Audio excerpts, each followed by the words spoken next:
Good morning dear student. मैं आज आप लोग को सीपीयू शेड्यूलिंग के बारे में बताऊंगी। ऑपरेटिंग सिस्टम के बारे में मैंने अपनी पहली क्लास में आप लोग को बता दिया था।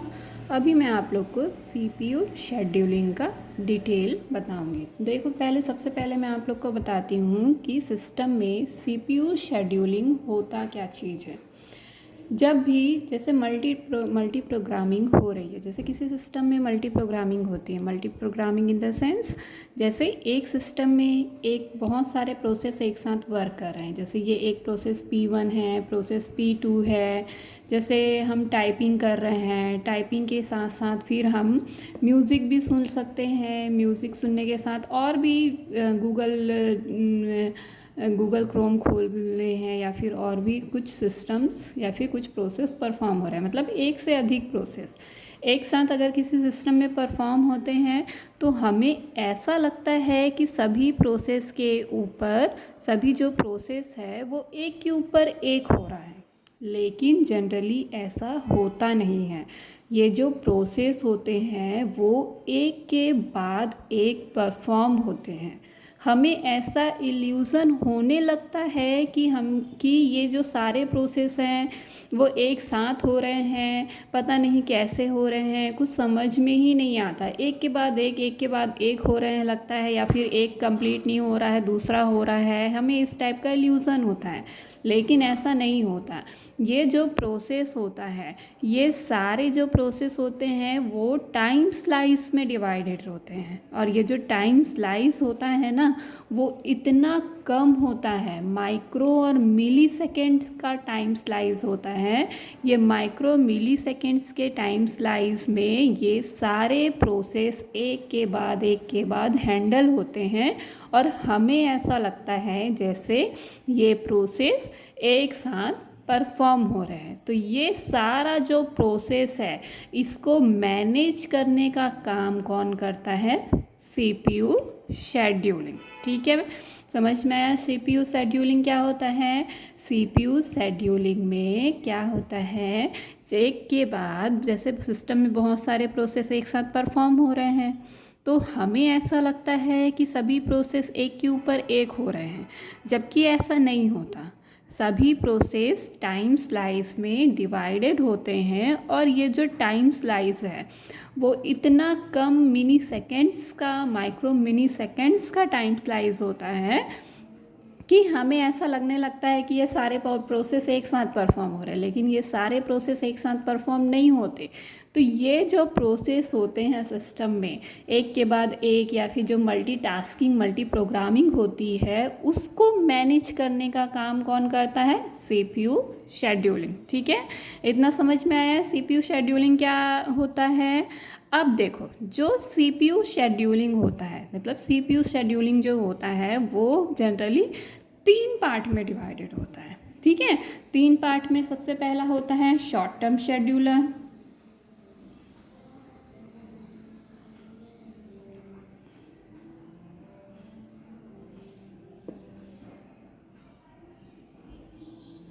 शॉर्ट टर्म शेड्यूलर, दूसरा होता है मीडियम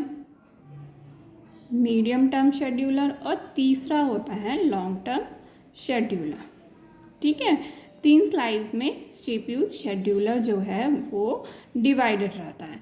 अब ये 3 स्लाइड्स में सीपीयू शेड्यूलर जो डिवाइडेड रहता है, उसको बताने से पहले मैं आप लोग को एक चीज़ बताना चाहती हूँ कि जो हमारा प्रोसेस होता है, जैसे ये मैंने 5 प्रोसेस एक साथ परफॉर्म किया। P1 P2 टाइपिंग कर रहे हैं, म्यूज़िक सुन रहे हैं, गूगल चला रहे हैं। ठीक है, ये सारे जो प्रोसेस है वो मान लो एक साथ परफॉर्म हो रहे हैं। तो ये एक साथ परफॉर्म कैसे होता है, इसको एक डायग्राम के थ्रू मैं आप लोग को समझाती हूँ। उसमें मैं आप लोग को शॉर्ट टर्म, मीडियम टर्म और लॉन्ग टर्म शेड्यूलर के बारे में डिटेल में डायग्राम के थ्रू बताऊँगी। ठीक है, तो सबसे पहले देखो, ये जो सीपीयू शेड्यूलिंग होता है वो जनरली 5 स्टेट में डिवाइड रहता है। 5 स्टेट मतलब सबसे पहला स्टेट होता है न्यू,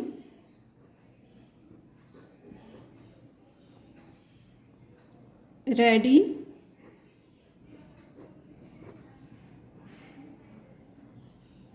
रनिंग और टर्मिनेट। ठीक है, न्यू, रेडी, रनिंग और टर्मिनेट। अब ये जो न्यू, रेडी, रनिंग और टर्मिनेट जो प्रोसेस होता है, उसके बीच में, रेडी और रनिंग के बीच में एक प्रोसेस होता है जो होता है हमारा वेटिंग।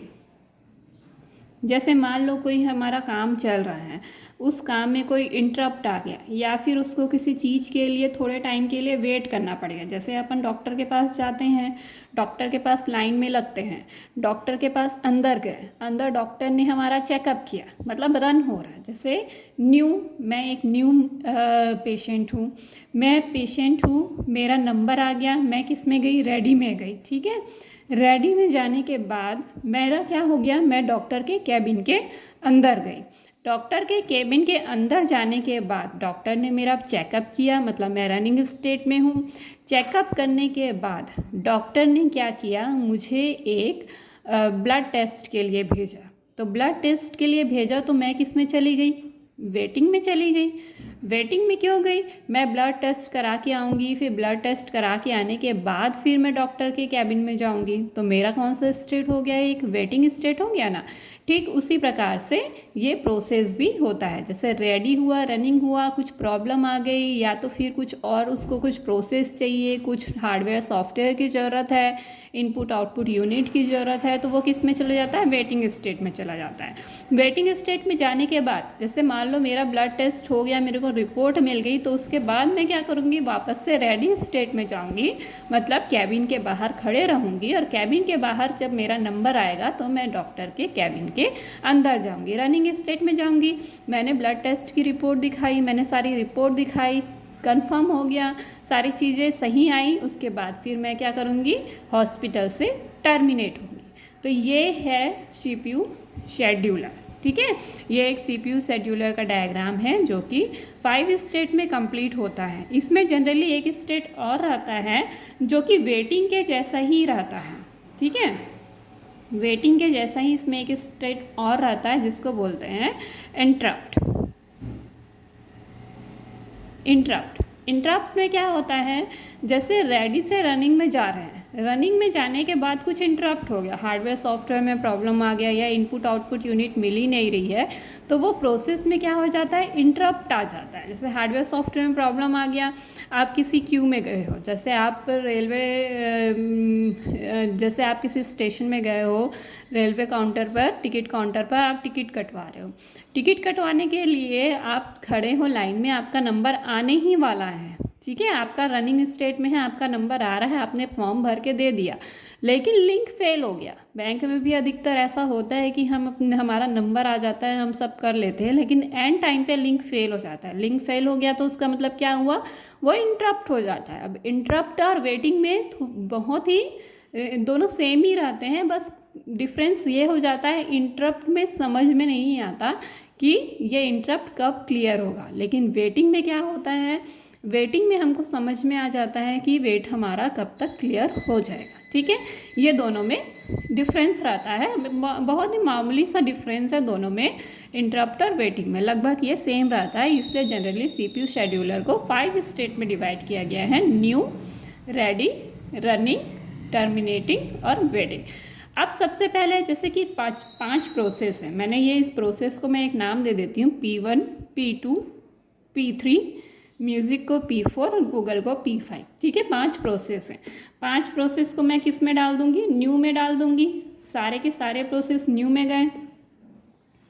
न्यू में जाने के बाद सबसे पहले P1 सबसे पहले क्यू में है, तो P1 किस में जाएगा, रेडी में जाएगा। रेडी से किस में जाएगा, वो रनिंग में जाएगा। ठीक है, रनिंग में जाने के बाद जब ये P1 जो है वो रेडी में गया, तो जो P2 है वो किस में चला जाएगा, न्यू में चला जाएगा। रेडी स्टेट जब हमारा P1 खाली करेगा, वो P1 जैसे रनिंग में गया तो P2 किस में आ जाएगा, रेडी। जैसे P1 हमारा रनिंग में चला गया, P2 किस में आ जाएगा, रेडी में आ जाएगा, और P3 किस में आ जाएगा, न्यू में आ जाएगा। अब मान लो P1 कंप्लीट हो गया, डॉक्टर ने इसका चेकअप किया, ये कंप्लीट हो गया, इसको कोई बीमारी नहीं है, डॉक्टर ने इसको दवाई दी और इसका छुट्टी कर दिया, तो ये P1 हमारा क्या हो गया, टर्मिनेट हो गया। अब यहाँ पे क्या हो गया, हमारा P2 आ गया। अब P2 और यहाँ पे हमारा क्या आ गया, P3 आ गया, और यहाँ पे न्यू में आ गया हमारा P4। अब P2 को डॉक्टर चेकअप कर रहा है। चेकअप करने के बाद इसको डॉक्टर ने कहा कि आप एक्सरे करवा के लेके आइए, एक्सरे की रिपोर्ट लेके आइए। तो P2 हमारा किस में चला गया, वेटिंग में चला गया। वेटिंग में जाने के बाद फिर वो अपना एक्सरे करवा रहा है, चेकअप करवा रहा है। तब तक यहाँ पे कौन सा प्रोसेस आ गया, P3 आ गया। P2 अभी किस में चला गया है, वेटिंग में चला गया है। P1 टर्मिनेट हो गया है, P3 रनिंग में है, और यहाँ पे आ जाएगा हमारा P4 रेडी में, और P5 हमारा न्यू में आ जाएगा। ठीक है, आया समझ में, इतना समझ आ रहा है आप लोग को। अब देखिए P4 किस में चला गया है, रेडी में चला गया है। P2 हमारा वेटिंग में है, P3 हमारा रनिंग में है। P3 का काम कंप्लीट हो गया, P3 हमारा टर्मिनेट हो गया। ठीक है, अब P2 आया, P2 का काम कंप्लीट हो गया, P2 भी टर्मिनेट हो जाएगा। अब मान लो P4 रनिंग में आया है। ठीक है, P4 हमारा अभी रनिंग में आया है। जस्ट डॉक्टर को कॉल आया कि मेडिकल इमरजेंसी है, ऑपरेशन करना पड़ेगा। वो क्या करेगा, इसको टर्मिनेट करेगा, मतलब इंटरप्ट कर देगा। ये ज़्यादा इमरजेंसी नहीं है, जो ऑपरेशन है वो ज़्यादा इमरजेंसी है। तो डॉक्टर क्या करेगा, P4 को थोड़े टाइम के लिए इंटरप्ट कर देगा। ठीक है, जब तक ऑपरेशन होगा। क्लियर है, अगर ऑपरेशन कितने घंटे में कंप्लीट होगा तो वो वेटिंग कहलाएगा। अगर क्लियर नहीं है तो वो क्या कहलाएगा, इंटरप्ट कहलाता है। ठीक है, इंटरप्ट कर देगा और डॉक्टर कहाँ चला जाएगा, ऑपरेशन थिएटर में। तो इस टाइप से ये CPU शेड्यूलर वर्क करता है। और ये जो प्रोसेस है ना, ये 5 स्टेट है, वो इतने मिनी माइक्रो सेकेंड्स में होता है कि यूज़र को पता ही नहीं चलता कि ये जो प्रोसेस है वो एक साथ कंप्लीट हो रहे हैं या फिर एक के बाद एक कंप्लीट हो रहे हैं। इतना समझ में आया, CPU शेड्यूलर समझ में आया। ठीक है, अब CPU शेड्यूलर आपको समझ में आ गया तो मैं आप लोग को एक बहुत ही अच्छा टॉपिक बता रही हूँ। CPU शेड्यूलर के 3 प्रोसेस, शॉर्ट, लॉन्ग और मीडियम। ये आप लोग का नेट के क्वेश्चन में भी, नेट के पेपर में भी आया हुआ है, तो इसको थोड़ा सा ध्यान से सुनिएगा। ठीक है, मैंने आप लोग को 3 स्टेट बताया है, शॉर्ट टर्म शेड्यूलर, मीडियम और लॉन्ग टर्म शेड्यूलर। ठीक है, CPU जो शेड्यूलिंग होता है वो 3 टर्म में डिवाइडेड होता है। तो सबसे पहले शॉर्ट टर्म शेड्यूलर को देखिए। शॉर्ट टर्म शेड्यूलर को प्रोसेस CPU शेड्यूलिंग भी कहा जाता है। ठीक है, शॉर्ट टर्म शेड्यूलर को CPU शेड्यूलिंग भी कहा जाता है। CPU शेड्यूलर किसको बोलते हैं, शॉर्ट टर्म प्रोसेस को। ये ऑब्जेक्टिव क्वेश्चन में आता है कि CPU शेड्यूलर किसको बोलते हैं। आप लोग का ऑब्जेक्टिव में रहेगा short term, medium term, long term, इनमें से कोई नहीं। तो आपको क्या लगाना है, शॉर्ट टर्म शेड्यूलर। ठीक है, अब CPU शेड्यूलर है, नाम से ही देखो समझ में आ रहा है CPU शेड्यूलर है। CPU शेड्यूलर है तो वो कहाँ पे वर्क करेगा, जो ये तीनों जो प्रोसेस होते हैं ना, वो इसी स्टेट के बीच में वर्क करते हैं। ठीक है, तो ये हमारा क्वेश्चन बनता है कि जो शॉर्ट टर्म शेड्यूलर है वो CPU शेड्यूलिंग स्टेट, जैसे न्यू से रेडी या फिर रेडी से रनिंग या रनिंग से टर्मिनेट, कौन से स्टेट के बीच में रन करता है। वैसे ही लॉन्ग टर्म शेड्यूलर है तो लॉन्ग टर्म शेड्यूलर कहाँ पे रन करता है। ये एक ऑब्जेक्टिव क्वेश्चन बनता है, मोस्ट ऑब्जेक्टिव क्वेश्चन है, और ये नेट के पेपर में आया हुआ है कि CPU शेड्यूलर रेडी से रनिंग में वर्क करता है, न्यू से रेडी में वर्क करता है, या रनिंग से टर्मिनेट में वर्क करता है। ये क्वेश्चन आया हुआ है। तो देखो नाम से ही समझ में आ रहा है CPU शेड्यूलर, तो शेड्यूलर है मतलब कि वो क्या करेगा, प्रोसेस को शेड्यूल करेगा। प्रोसेस को शेड्यूल करेगा मतलब वो कहाँ पे रन करता है, वो रन करता है रेडी से रनिंग के बीच में। ठीक है, आई बात समझ में, कहाँ पे रन करता है, रेडी से रनिंग के बीच में कौन सा वर्क करता है, शॉर्ट टर्म शेड्यूलर या फिर CPU शेड्यूलर। ये रेडी से रनिंग में भी, रेडी से रनिंग के बीच में, देखो मैं यहाँ पे लिख देती हूँ, रेडी से रनिंग के बीच में CPU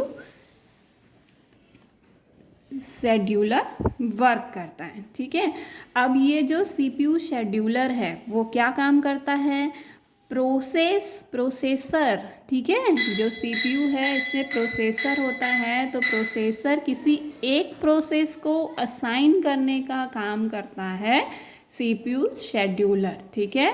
प्रोसेसर है, ठीक है, रेडी से रनिंग के बीच में ही प्रोसेसर ये वर्क कर रहा है। रेडी है मतलब प्रोसेसर किसी भी प्रोसेस को लेने के लिए रेडी है। वो जैसे ही प्रोसेसर किसी प्रोसेस को लेगा वो रनिंग स्टेट में चला जाता है। तो इन दोनों को मैनेज करने का जो काम है वो करता है सीपीयू शेड्यूलर। मतलब प्रोसेसर को किसी भी एक प्रोसेस को असाइन करने का काम करता है सीपीयू शेड्यूलर, ठीक है। आई बात समझ में। और ये जो सीपीयू शेड्यूलर है ना वो बहुत ही ज़्यादा फास्ट होता है, ठीक है, एक बहुत फास्ट होता है और मिली सेकेंड्स में ये वर्क करता है कि कौन से प्रोसेस को प्रोसेसर असाइन करना है, ठीक। तो हमारा सीपीयू शेड्यूलर मतलब शॉर्ट टर्म शेड्यूलर कहाँ पे वर्क करता है? रेडी से रनिंग स्टेट के बीच में। याद रखिएगा ये चीज़ को, बहुत ही आईएमपी है, नेट के पेपर में आया हुआ है ये कि सीपीयू शेड्यूलर कौन से स्टेट के बीच में वर्क करता है। आई बात समझ में। अब देखो long term scheduler. Long term scheduler इसको हम लोग जॉब शेड्यूलर भी बोलते हैं, ठीक है, याद रखिएगा। लॉन्ग टर्म शेड्यूलर को क्या बोलते हैं? Job scheduler. अब जॉब शेड्यूलर नाम से स्पष्ट है, जॉब मतलब कि किस में वर्क करेगा? ये न्यू से रेडी के बीच में हमारा वर्क करता है long term scheduler. Job scheduler है, सिंपल सी बात है, जितने भी जॉब्स आते हैं, जितने भी प्रोसेस आते हैं उसको मैनेज करने का काम करता है हमारा लॉन्ग टर्म शेड्यूलर या फिर जॉब शेड्यूलर। आई बात समझ में, ठीक है। ये क्या करता है? डिग्री ऑफ मल्टी प्रोग्रामिंग को हैंडल करता है। अब degree of multi programming most IMP है ना, डिग्री ऑफ मल्टी प्रोग्रामिंग को हैंडल कौन करता है करके भी एक क्वेश्चन आया हुआ है नेट के पेपर में। तो डिग्री ऑफ मल्टी प्रोग्रामिंग को हैंडल करता है लॉन्ग टर्म शेड्यूलर या फिर जॉब शेड्यूलर। मल्टी प्रोग्रामिंग मतलब क्या होता है? जब एक से अधिक प्रोसेस एक साथ आते हैं तो उसको मल्टी प्रोग्रामिंग बोलते हैं। मतलब दो या दो से अधिक प्रोसेस को हमारे सिस्टम में वर्क करना, उसको बोलते हैं मल्टी प्रोग्रामिंग। तो डिग्री ऑफ मल्टी प्रोग्रामिंग को हैंडल कौन करता है? Long term scheduler.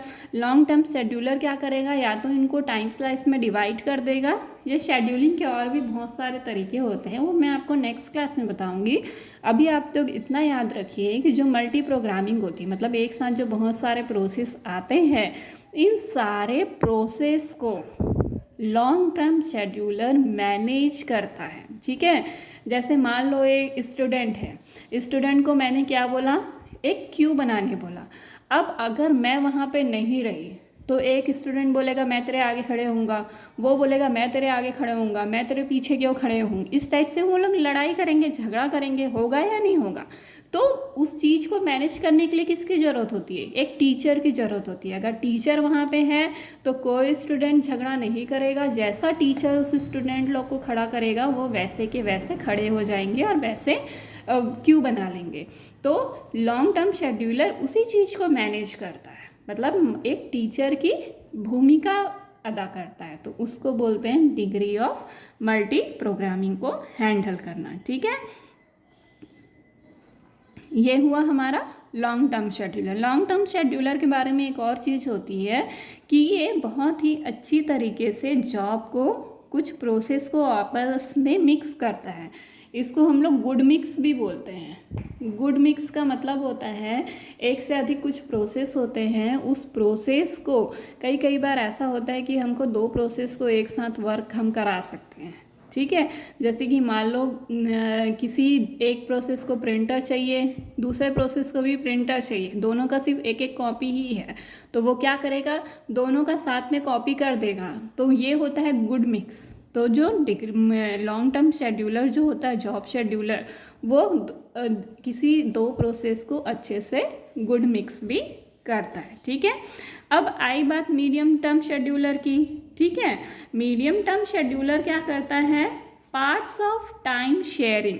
ठीक है, मीडियम टर्म शेड्यूलर क्या करता है, किसी भी टाइम प्रोसेस को टाइम स्लाइस में डिवाइड करता है। टाइम स्लाइस में डिवाइड करना मतलब कि जैसे कि शॉर्ट और लॉन्ग टर्म में, जैसे यहाँ पे शॉर्ट टर्म शेड्यूलर वर्क करता है रेडी और रनिंग के बीच में, न्यू और रेडी के बीच में लॉन्ग टर्म शेड्यूलर वर्क करता है। तो कभी कभी क्या होता है, ये दोनों के बीच में स्पीड जो होती है वो मिसमैच हो जाती है। जैसे रेडी और रनिंग के बीच में प्रोसेस ख़त्म हो गया, न्यू से रेडी के बीच में प्रोसेस आया नहीं है, तो रेडी और रनिंग के बीच CPU शेड्यूलर उस समय क्या हो गया, आइडियल स्टेट में चला गया। आइडियल मतलब सुस्त अवस्था में चला गया, इसके पास कोई काम नहीं है। तो ये जो प्रोसेस होता है, मतलब शॉर्ट और लॉन्ग के बीच में जो प्रोसेस होता है, मतलब जो स्पीड होती है उसको मैच करने का काम करता है मीडियम टर्म शेड्यूलर। उस स्पीड को, जो स्पीड मिसमैच होती है ना, उसको रिकवर करता है, उसको स्वैप इन और स्वैप आउट के थ्रू रिकवर करता है। अब स्वैप इन और स्वैप आउट क्या होता है, स्वैप इन और स्वैप आउट, ये मैं आपको आगे की क्लास में, आपको ऑपरेटिंग सिस्टम की आगे की क्लास में पता चल जाएगा, लेकिन मैं आप लोग को अभी डेमो के रूप में बता देती हूँ। स्वैप इन और स्वैप आउट का मतलब होता है, जैसे एक ये स्टैक है।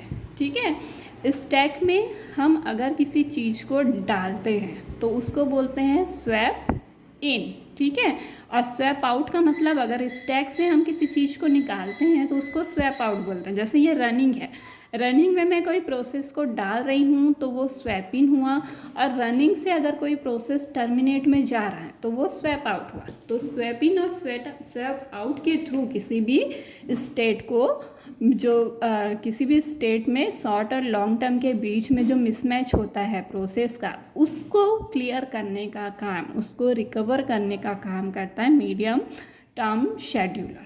तो इतना आपको समझ में आया, ये आपका CPU शेड्यूलर था। ठीक है, CPU शेड्यूलिंग ये आपका बेसिक चीज़ था जो आज मैंने आपको बताया। अब हम कल की क्लास में क्या करेंगे, न्यूमेरिकल सॉल्व करेंगे। ठीक है, न्यूमेरिकल सॉल्व करेंगे, प्रीएम्पशन और नॉन प्रीएम्प्टिव शेड्यूलिंग देखेंगे, और कुछ न्यूमेरिकल्स मैं आपको सॉल्व कराऊंगी। अगर आप लोग को इसका थ्योरी चाहिए तो आप लोग नीचे डिस्क्रिप्शन बॉक्स पे मेरा टेलीग्राम का लिंक दिया हुआ है, उस लिंक के थ्रू आप लोग जुड़ सकते हैं और जो भी उसमें नोट्स करवा है उसको डाउनलोड कर सकते हैं। अगर आपको ये जो मेरा समझाने का तरीका अच्छा लग रहा है तो आप मेरे चैनल को लाइक और सब्सक्राइब करेगा। Thank you.